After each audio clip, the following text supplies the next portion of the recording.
Good morning.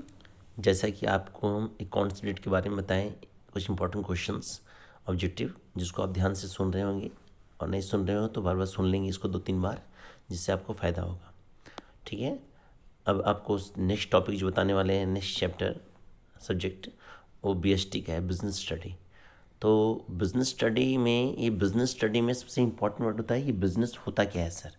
तो business जो होता है एक ह्यूमन एक्टिविटी होता है, ह्यूमन एक्टिविटी जिसके तहत किसी बिजनेस को किया जाता है, किसी वर्क को कंप्लीट किया जाता है, और उस वर्क के तहत जब हम अर्न करते हैं मनी, तो वो हमारा बिजनेस कहलाता है। इसलिए कहते हैं, इसलिए कहा जाता है कि business is a human activity, it means economic then non economic activity.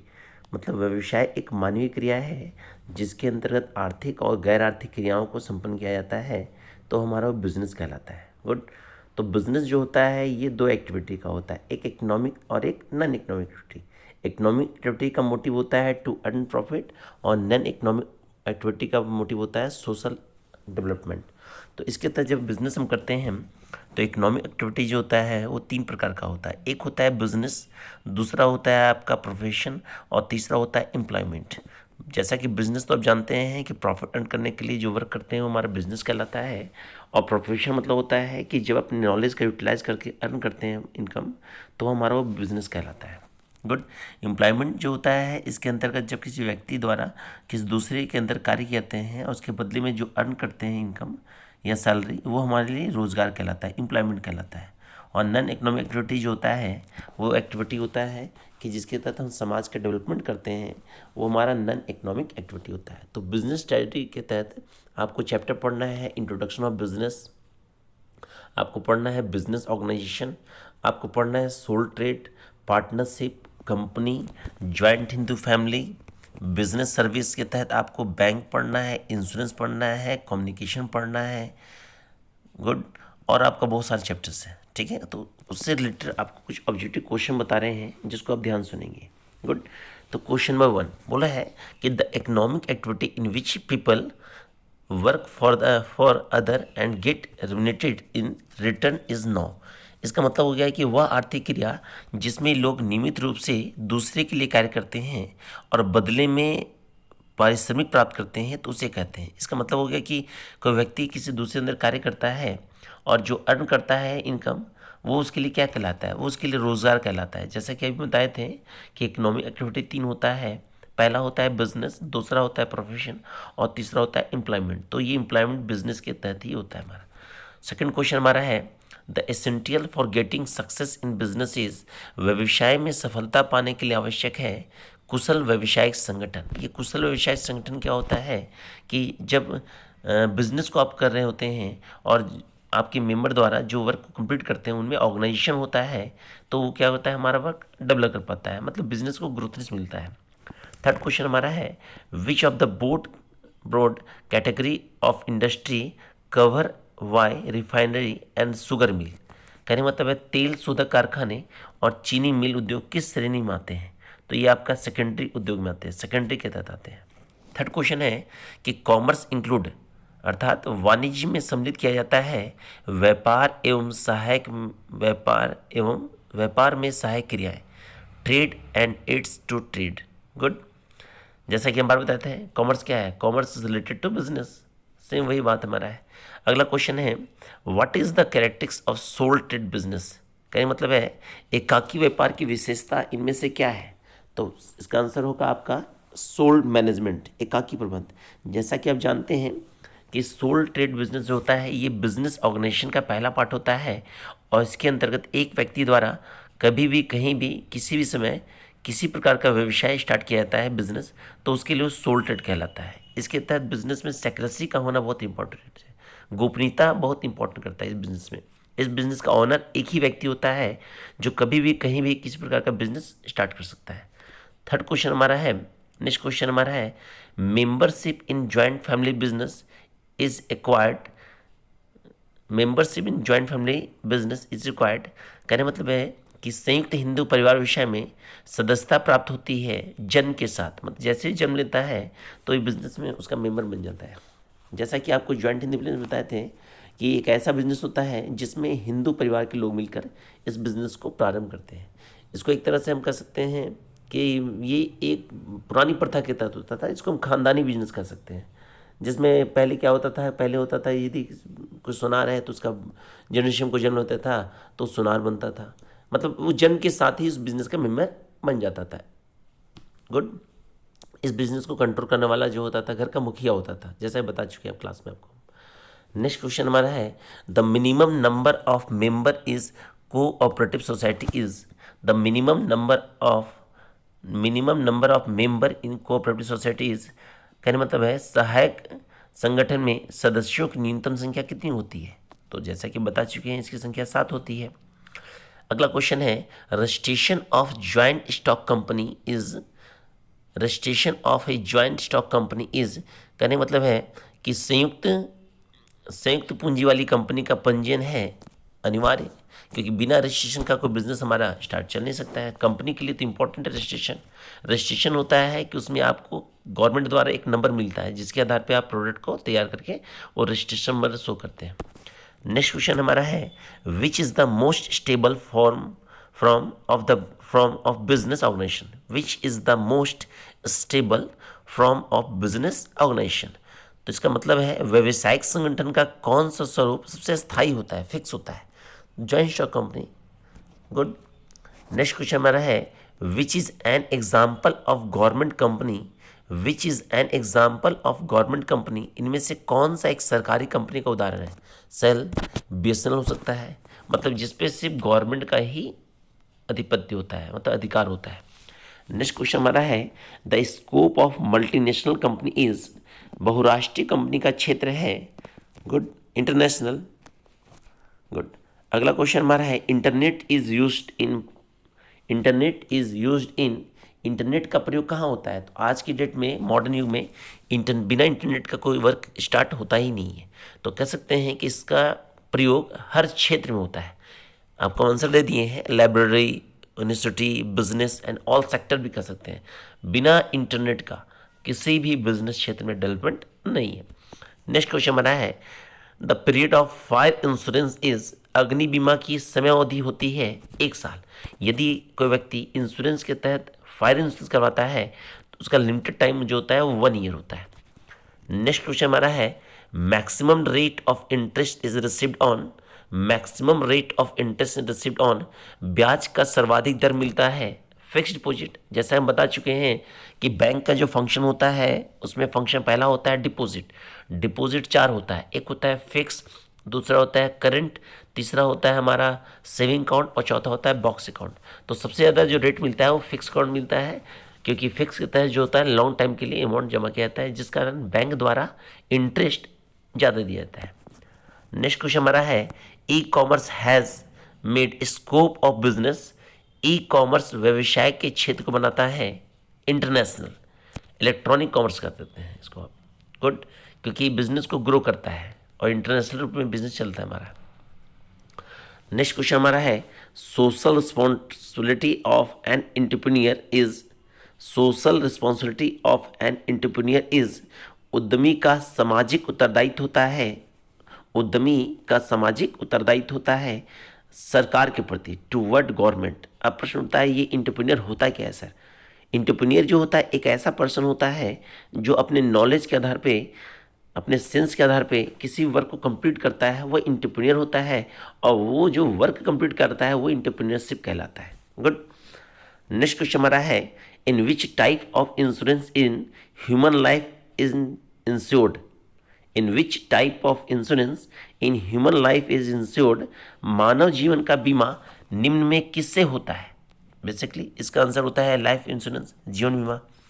अगला क्वेश्चन है which is not a source of responsibility of business toward investor, कहने मतलब है व्यवसाय का निवेशकों के प्रति सामाजिक उत्तरदायित्व निम्न में कौन सा नहीं है। गुड। इसका आंसर होगा उचित पारिश्रमिक देना, उचित पारिश्रमिक देना, to give appropriate salary. Next question हमारा है प्रोस्पेक्टस इज यूज्ड बाय, प्रविवरण जारी करता है कंपनी। तो ये प्रोस्पेक्टस होता क्या है। आज के डेट में प्रोस्पेक्टस का बहुत इंपॉर्टेंट स्थान हो गया है, क्योंकि जब कोई कंपनी शेयर इशू करता है तो मार्केट में शेयर इशू करने से पहले वह एक प्रोस्पेक्टस इशू करता है। प्रोस्पेक्टस में उस कंपनी का डिटेल इन्फॉर्मेशन होता है जिसको पढ़ने के बाद हर शेयर होल्डर या जो पर्सन शेयर खरीदता है वो शेयर होल्डर कहलाता है। उसके बाद कंपनी में वो शेयर लगाता है, मतलब इन्वेस्ट करता है। तो बिना प्रोस्पेक्टस को रीड किए हुए कोई भी व्यक्ति कंपनी में इन्वेस्टमेंट नहीं करता है। एक तरह का स्टेटमेंट पेपर होता है प्रोस्पेक्टस, जो कंपनी द्वारा जारी किया जाता है। अगला क्वेश्चन है, application for approval of name of company is to made to, company के नाम स्वीकृति का प्रार्थना पत्र भेजा जाता है। आंसर होगा कंपनी के रजिस्ट्रार, रजिस्ट्रार ऑफ कंपनी। अगला क्वेश्चन है, share holder of a company, share holder of a company, company के अंशधारी होते हैं ऑनर, स्वामी। अगला क्वेश्चन है, payment of interest on debenture, ऋण पत्रों पर ब्याज देना होता है अनिवार्य। कहने मतलब जब कंपनी कर्ज लेता है तो उसको हम डिवेंचर कहते हैं, और उसको इंटरेस्ट जो पे करते हैं वो हम कहते हैं वो इंपॉर्टेंट होता है, जिसके लिए उसको अनिवार्य होता है। Which of these is not included in external source of finance, which of these is not included in external sources of finance, निम्न में कौन वित्त का बाह्य स्रोत नहीं है। इसका आंसर होगा return earning, return earning. Return earning क्या होता है? रिटर्न अर्निंग होता है वैसा इनकम जो अदर इनकम के द्वारा होता है, जैसे इंटरेस्ट हो गया, डिविडेंड हो गया, कमीशन हो गया, ये रिटर्न अर्निंग कहलाएगा। नेक्स्ट क्वेश्चन हमारा है, finance received by the issue of shares, अंशों के निर्गमन द्वारा प्राप्त वित्त है लॉन्ग टर्म, दीर्घकालिक। नेक्स्ट क्वेश्चन है, एफडीआई मीन्स क्या होता है? एफडीआई हो गया फॉरेन डायरेक्ट इन्वेस्टमेंट। कहने मतलब है जब विदेशों में कोई बिजनेस स्टार्ट कर देता है तो विदेशों में जब हमारा इन्वेस्टमेंट होता है तो उसको हम एफडीआई कहते हैं, जिसको कहते हैं फॉरेन डायरेक्ट इन्वेस्टमेंट। अगला क्वेश्चन है, आईडीबीआई एस्टेब्लिश्ड, आईडीबीआई एस्टेब्लिश्ड इसका मतलब होता है Indian development bank of India, Indian development bank of India. इसकी स्थापना कब हुई थी? 1964 में। अगला क्वेश्चन हमारा है, advantage of small scale industry, लघु उद्योग से क्या लाभ है? बेरोजगारी एवं आयात में कमी, unemployment and export decrease. Good. छोटा उद्योग करें तो क्या होगा? बेरोजगारी कम होगा, एक्सपोर्ट घटेगा। अगला क्वेश्चन है, which of the following is not a problem of, which of the following is not a problem of A small industry, निम्न में से क्या लघु उद्योग की समस्या नहीं है? इसका आंसर होगा अधिक रोजगार, मोर एम्प्लॉयमेंट। अगला क्वेश्चन है कि government support to smallest industry is provided through, लघु उद्योगों को सरकारी सहायता प्रदान की जाती है रियायत द्वारा, अनुदान द्वारा, प्रोत्साहन द्वारा। सब्सिडीज होता है, ग्रांट्स होता है एंड इंसेंटिव होता है। गुड। अगला क्वेश्चन है, finance assistance to producer is provided by, finance assistance to producer is provided by, उत्पादकों को वित्तीय सहायता प्रदान करता है। आंसर होगा थोक व्यापारी, थोक व्यापारी एक मुश्त माल उठाता है। अगला क्वेश्चन है, wholesaler deals in quantity of goods, ठोकर पानी, थोक व्यापारी यहाँ पे रॉन्ग थोड़ा लिखा हुआ है, थोक व्यापारी वस्तुओं का लेन देन मात्रा में करता है अधिक, क्योंकि थोक व्यापारी जो होलसेलर होता है वो मैक्सिमम क्वांटिटी में गुड्स को उठाता है। गुड। अगला क्वेश्चन हमारा है, trade between two state in an economy is now as state, trade between two state in an economy is now as state, दो राज्यों के बीच होने वाले व्यापार को कहते हैं इंटरनल, इंटरनल। गुड। मतलब एक ही कंट्री में जब स्टेट के बीच जब ट्रांजैक्शन होता है गुड्स का तो उसको हम बोलते हैं इंटरनल, और जब दूसरे देश से होता है तो उसको हम एक्सटर्नल कहते हैं। Good. Goods are sold to the finance customer by, goods are sold to the finance final customer by, इसका मतलब होता है अंतिम भोक्ताओं को सीधे माल का विक्रय कौन करता है? रिटेलर, फुटकर व्यापारी। सही बात है। थोक व्यापारी एक मुश्त उठाता है, फुटकर व्यापारी थोक व्यापारी से लेता है, और फुटकर व्यापारी कस्टमर को सीधे बेचता है। अगला क्वेश्चन है, foreign trade credit among two countries, foreign trade credit among two countries, विदेशी व्यापार दो देशों के बीच, विदेशी व्यापार दो देशों के बीच क्या उत्पन्न करता है? कोऑपरेशन, सहयोग। क्योंकि जब दो देशों के बीच ट्रांजैक्शन होता है एक्सपोर्ट इंपोर्ट का तो दोनों बीच क्या होता है? कोऑपरेशन होता है, सहयोग की भावना होती है। अगला क्वेश्चन है, बिजनेस इज ए, व्यवसाय है आंसर होगा आर्ट्स एंड साइंस, कला और विज्ञान। अगला क्वेश्चन है the most wide scope is सबसे व्यापक क्षेत्र है, आंसर होगा बिजनेस का, of business. Scope of sole trading, एकाकी व्यापारी का कार्य क्षेत्र है लिमिटेड, क्योंकि हर सिंगल पर्सन द्वारा जो बिजनेस कहता है उसका बिजनेस जो होता है वो लिमिटेड होता है, क्योंकि उसका मालिक उस टाइम होता है। अगला क्वेश्चन है which of the following is not government by specific act, which of the following is not government by specific act, निम्न में से कौन से संगठन पर कोई विशिष्ट अधिनियम लागू नहीं होता। एकाकी व्यापार, क्योंकि सोल ट्रेड पे कोई गवर्नमेंट रूल्स नहीं है। बिजनेस ऑर्गेनाइजेशन में 3 बिजनेस होता है, सोल ट्रेड, पार्टनरशिप, कंपनी। तो सोल ट्रेड ही एक ऐसा बिजनेस होता है जिसमें कोई गवर्नमेंट का लीगल वर्क नहीं है। अगला क्वेश्चन है Hindu family business government by संयुक्त हिंदू परिवार व्यवसाय संचालित होता है, हिंदू एक्ट, हिंदू कानून। The head of the joint Hindu family business is नॉ एज, कहने मतलब है संयुक्त हिंदू परिवार व्यवसाय के मुखिया को कहते हैं कर्ता। क्या कहते हैं?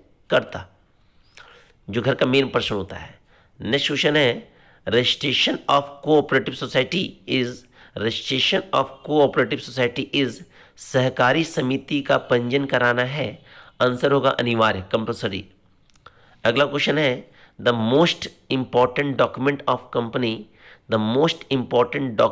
ए कंपनी इज, एक कंपनी का सबसे महत्वपूर्ण प्रलेख होता है मेमोरेंडम ऑफ एसोसिएशन, पार्षद सीमा नियम, बिना इसके कोई कंपनी स्टैब्लिश्ड नहीं हो सकता है।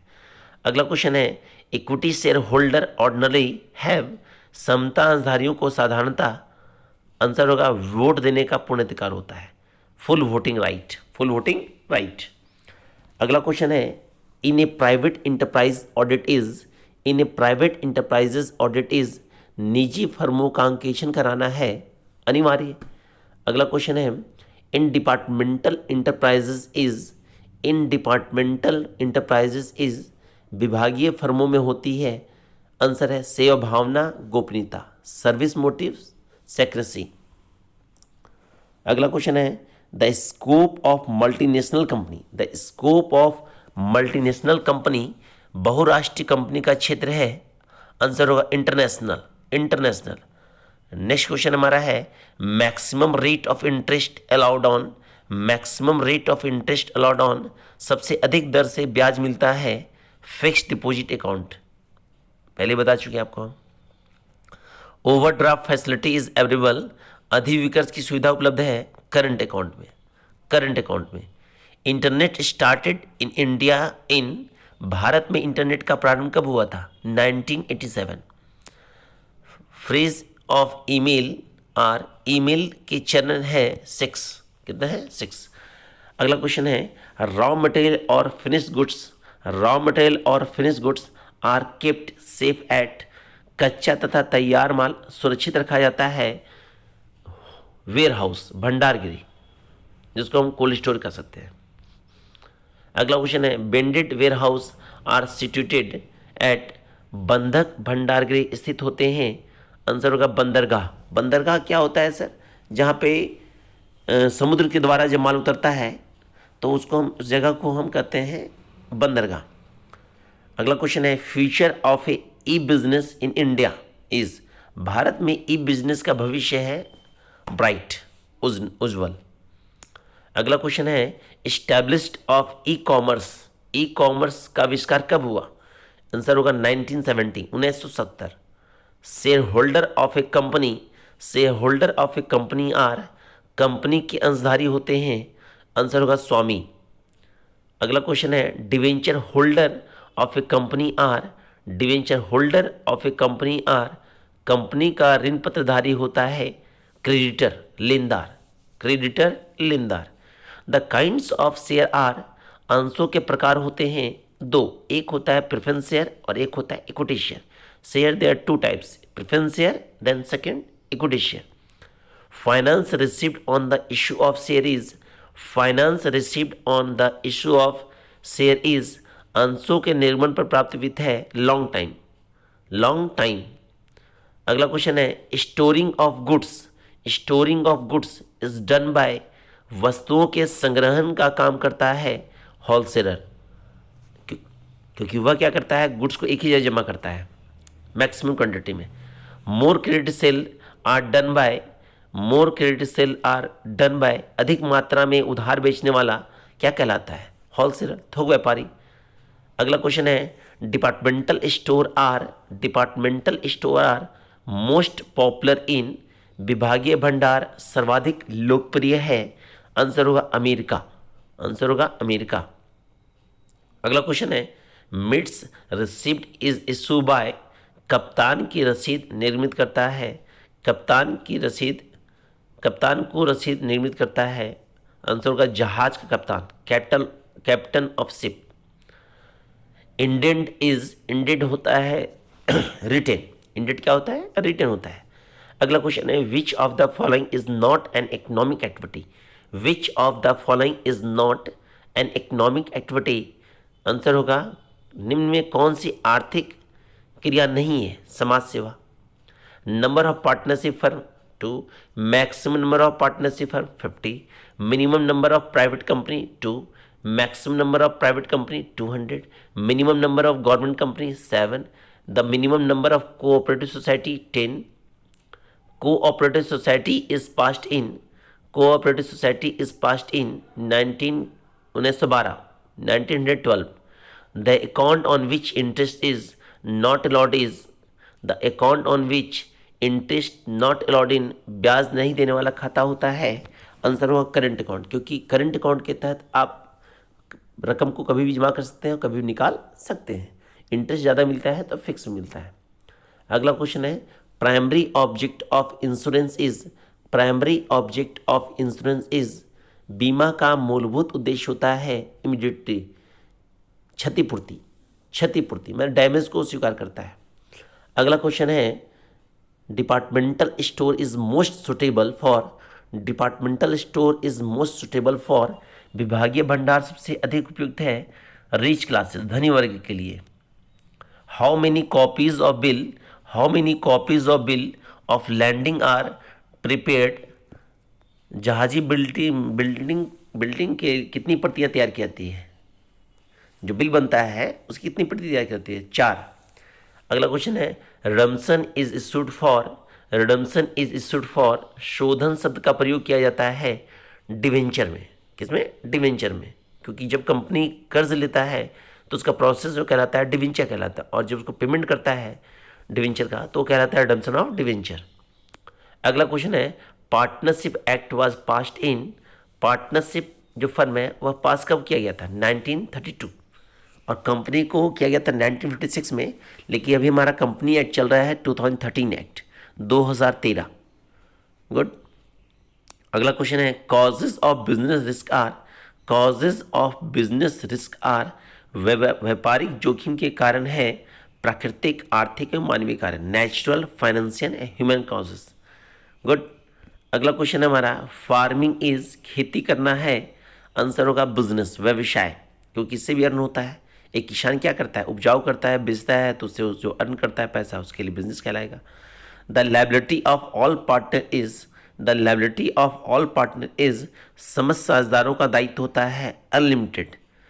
अगला क्वेश्चन है a partnership deed is, a partnership deed is, एक साझेदारी संलेख एक लिखित कानूनी दस्तावेज होता है, रिटन लीगल डॉक्यूमेंट, क्योंकि पार्टनरशिप फर्म तभी कहलाता है जब उसमें क्या होता है, पार्टनरशिप डीड को तैयार किया जाता है, मतलब एग्रीमेंट को तैयार किया जाता है, क्योंकि बिना एग्रीमेंट का पार्टनरशिप फर्म नहीं कहलाता है। अगला क्वेश्चन है which of the following is traditional mode of communication, which of the following is a traditional mode of communication, संदेश वहन की परंपरागत माध्यम निम्न में कौन है, आंसर है टेलीफोन, पत्राचार, टेलीग्राम, टेलीफोन, पत्राचार, टेलीग्राम। गुड। जैसा कि बेस्टी के तहत आपको हम 85 क्वेश्चंस बता रहे हैं, इसको आप ध्यान सुन लेंगे, अगर 1 से 2 बार इसको आप सुन लेते हैं तो आपको मेमोरी में सेट कर जाएगा, ठीक है। इसी से रिलेटेड आपका एग्जामिनेशन क्वेश्चन आएगा। ये सिर्फ 11th के लिए नहीं, आपको बेस्टी से रिलेटेड यदि क्वेश्चंस आते हैं तो ये ऑब्जेक्टिव क्वेश्चन आपको वहाँ भी काम देंगे, ठीक है। इसको ध्यान से आप सुन लेंगे जिससे आपको समस्या नहीं होगा, ठीक है। अगले टॉपिक्स मिलेंगे अगली बार, ठीक है। ओके।